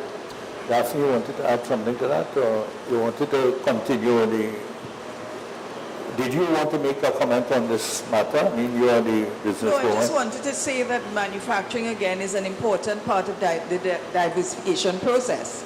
And we have a farmer who is producing a lot of pineapple, and I'm just giving an advice as to what he can do. All right. Mariano, you wanted to share? Well, we do have several examples of PPPs. The Salcott, TGU, Incogen, PowerGen. Now that's at least 4. I think there's another small one. And those are in utilities, particularly electricity, and one in water. So, and essentially what it does is we reduce or pass on, if you will, government's capital expenditure to the private sector in a role which allows them to share in the development of it and supposedly do it a lot more efficiently than the government would do it itself. Now, the real significant test of that would be the issue of healthcare. And the real test would be how do we improve our healthcare systems. And the critical example is that we have a hospital which cost us $1.5 billion to build, for which we can't operate. And the rationale for that is very simple. Building is much easier than running it, because maintenance costs and running costs are a multiple of what your initial infrastructure cost is. But the point is, you have to make some political decisions to get there, because it also means that we are going to be paying for something which the country typically has thought has been available for free.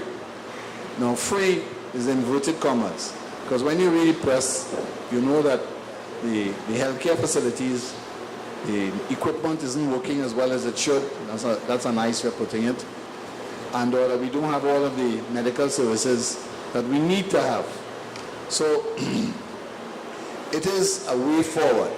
Now, in addition to that, if we want to look at another area, the National Transportation System, where we have a PTSC, which effectively costs us approximately $400 million a year to run.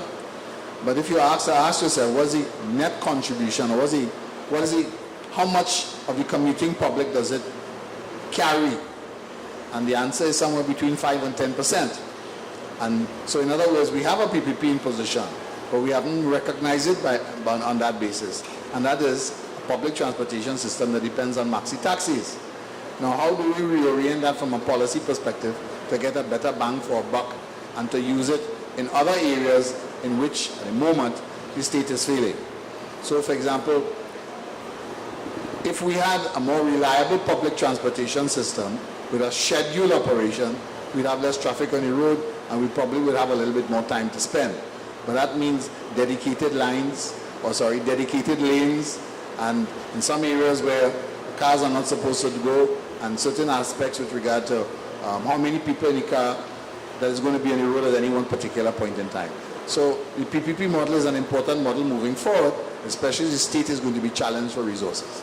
Again, nearer to wrap-up time, and I would really like a little discussion on this overvalued currency that Daphne raised, and yes, I know Roger has a view that is different from yours, and I too may have something that is a little bit different. One second, and you want to raise a question now then? I get the discussion on this currency. You hear me? Okay. My name is Brian Richards. I have a issue and I have a proposal for consideration. But my ear is not bad. I have an issue and I have a proposal for consideration. Right? So my issue stems from, I'm at a conversation I was hosted by University of West Indies, and while I discovered the idea of nationalism when I was 13 and walking these corridors, I've since expanded my ideologies. So I think we are missing constantly in UWI's discussions an opportunity to have regional development conversations to solve a lot of our problems in terms of economic management and diversification, etc.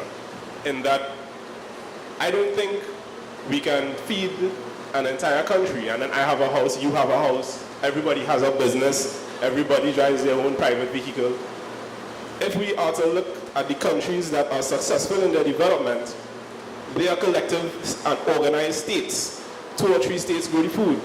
1 state produces the cars. 1 state provides a high education level that provides the human capital. And that brings me to my proposal for a solution for an issue that we have. And that issue revolves around human capital investment, particularly programs like GATE and OJT, where we're allegedly not seeing the returns on these investments in human capital. So my proposal, more or less, is we go in the direction that was alluded to by Thomas Friedman, who is an economist. And what he speaks about is that technology has allowed for the flattening earth. And while we do have some call centers and these different things here, what I'm proposing is a human capital export model, whereas we train our doctors and we train our more exportable skills, economics, management, etc. We export these persons and we repatriate the funds to pay back for the funding and investment that we would have put for their education. You tie that to an international networking model that links universities and colleges with, for example, hospitals, so doctors can do their internships and get their skills and developments and even do their specialization abroad, and then return and provide those services in our institutions here, as opposed to them just leaving, going and bettering themselves and suing 1 or 2 people to get back their GATE funding. And that is my contribution. Thank you very much. Thank you very much. I'm not sure I understood everything. Are you saying that we should educate people to go abroad and they will send money back home? Is that what you're saying? In a simple way, yes. Yeah. That happens in a lot of places, but the real problem is that you have no guarantee that anybody will send anything back. I mean, there's an argument like that is made with our artists. Like take Bob Marley, the most successful Caribbean musical entrepreneur. Or at least I think so. Yes. He kept all his money abroad, and not in Jamaica. The risk you run in that when you have these individual entrepreneurs who are free to do that. You have no control on them bringing back that money into the country, because it's not just the question of them generating the foreign exchange. It must come back to you. All right? I don't want to hug the mic or engage in conversation, but to me, that is the problem we have now. We don't manage OJT. We don't manage GATE. We don't manage these institutions. It's a useful thought, but I just pointed out some of the problems. Anyway, let me leave the... we have to start wrapping up. So we have to start wrapping up now, huh? Good night, everyone. Some concerns that I have. One is the cost of banking our financial institutions, and that impact on the small, medium-sized business owners. I know we're speaking about diversifying, but my one of my concerns is that we don't end up in another plantation economy system. I heard you mention having going from the start to the finish, but briefly. And I'm thinking that perhaps we need to retool how we spend our money and retool what we do with it in terms of, okay, we want to do it from start to finish. Why not educate our young people, because they're quite intelligent, they are unemployed, into things that we can do ourselves and lower our import costs in terms of, let's finish it. Let's just not start this project here, that project there, and there's no circle. So the money is constantly going outside and we're not spending it at home. Another thing I'm concerned about is, yes, we have this forum, thank God. The other thing, the impact is, here we are chatting about and having a discourse. In families, when we have a reduced amount of income, the first thing they do is they gather everyone together and they say, okay, this is what's going to happen. This is the current situation. So maybe we should run the country as we run our families. We have a discussion and we keep it in the forefront in terms of, this is where we need to probably invest our funds. This is what we need to do to cut down what's happening, because there are a lot of people running around oblivious, it seems, to what is actually happening in the economy. And the only way for us to get all the resources together or spent wisely is if everybody's on the same page, right? I'm also glad that you all are in South, because I'm hearing a lot of people saying about the private sector and taking the forefront. But we must remember that some of the private sector is being owed money by government or government corporations. Then they are also being, they have to go through the penalties and the interests of if we owe BIR or NIB. All right? We could just look at, every time an amnesty is called, the lines of people that are outside BIR offices around the nation. Okay? And yes, we may want to say yes, private sector, but we need to work together with the private sector on a more one-on-one basis, on a level where we can have proper discussions so that we can see that, yes, they'd love to help, yes, they'd love to retool their organizations because everybody wants to be profitable and keep their employees, but you cannot do that if you're owing too many people and the cash flow just is not there. Okay, thanks very much. I'm really going to have to ask, I'm going to ask everybody to make a statement, respond as best as you could to the last statements that were made, and wrap up. Okay? So, I want to respond to the young lady's statement. Sure. When families gather in trying economic times, they usually just have economic decisions to make. The reality is that good economics and good politics don't often go hand in hand. And that's a real challenge in TNT. So I get the point about communicating and letting the nation know, but there are different factions who all are seeking their own interests rather than the nation's interests. And that is one of the major impediments to progress in TNT. Okay, thanks. You want to wrap it up, huh? And I know there were several topics that we missed, and Andre's right, you know, the political reality and the economic reality seldom coincide. But there is need for a national consultation. I mean, maybe 2 decades ago, Barbados, when it was going through its issues, came up with a social compact. And they were able to clearly lay out how as a society they would move forward. A much smaller society, but by no means an easy initiative. So that's what we need to have, a social dialogue. And the acceptance that our problems aren't fixed in the short term. We have long term, we have issues that will only be remedied in the long term, but we have to start. And the social compact is a starting point, but it's not the only starting point. Thanks very much. Daphne, you want to say some last words? Or? Well, what I would like to say and what I would want to come out of this discussion today is that I'm sure some of the politicians will get a little glimpse of what we discussed here today. And I would hope that they would, as you said, family get together and discuss. They would take some of the salient points from here and put it in their mix, because as he just said, politics and economics don't really mix that well, but at the end of the day, what do we really want? We want a beautiful country to live in. We don't want to be tied up at home and don't go anywhere because of the crime and, be so disturbed that you do not look at the news. You look at foreign news or you look at ETV or something else. You want to enjoy your country, and we want to work hand in hand with any of the political parties that are in power to help them make better decisions for us.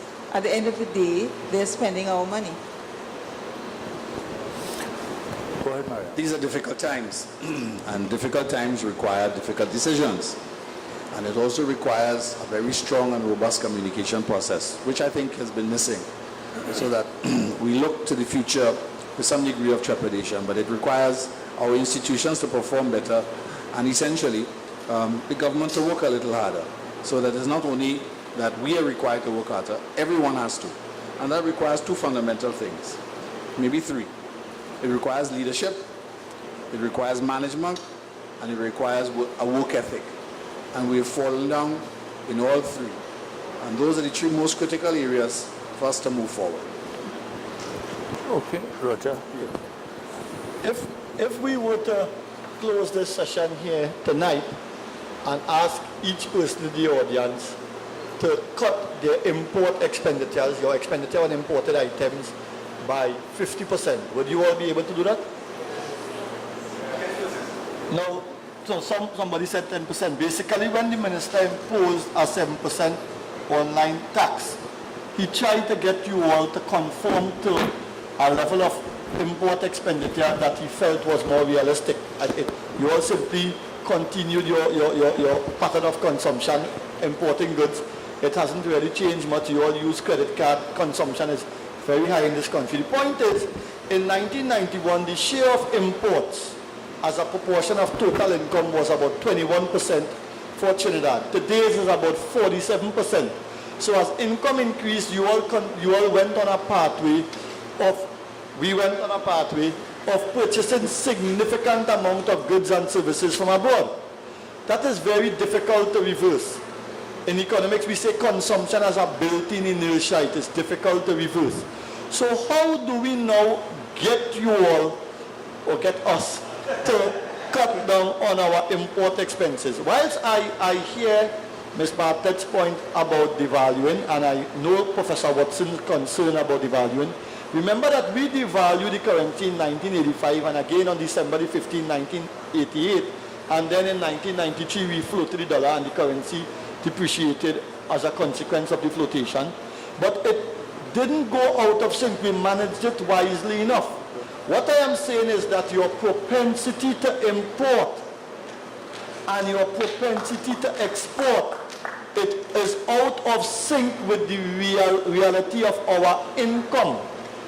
And as a consequence, one important way, it is not the only way, one important way to bring balance between our propensity to import and our propensity to export is to put the currency somewhere close to $9 TT or 950 TT, even 10 TT to 1 US.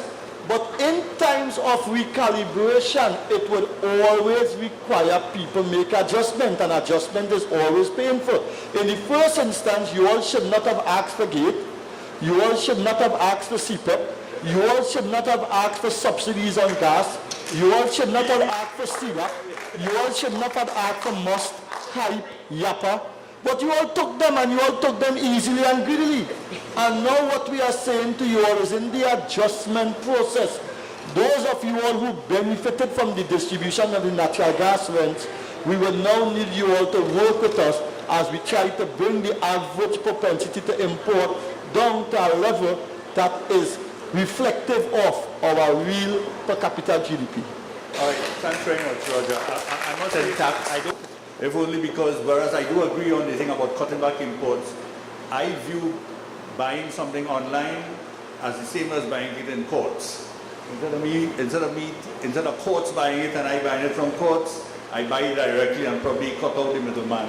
And it works better for me. I am not sure that results in a foreign exchange saving, by the way. That is my own view on that. Okay, I want to thank everybody for being here. I think Daphne wants to give us a present because we are not living in San Fernando, although I was born in San Fernando Street in a house. So I know this place very well. So may I ask the members of the panel, I don't know how we're going to do this. Huh?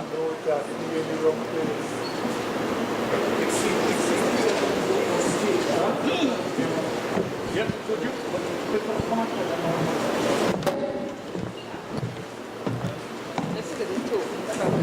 Could you go to the middle there? There's a photographer there who wants... Why? Thank you very much.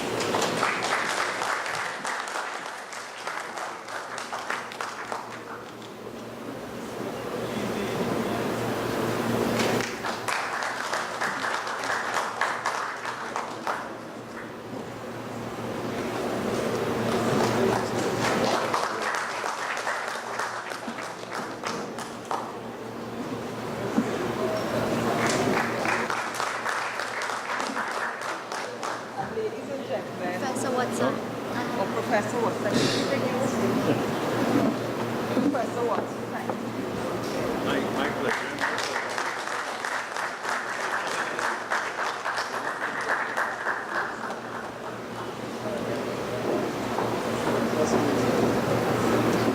This is Rebecca. Without whom none of this takes place. The men take advantage of it. This is Rebecca.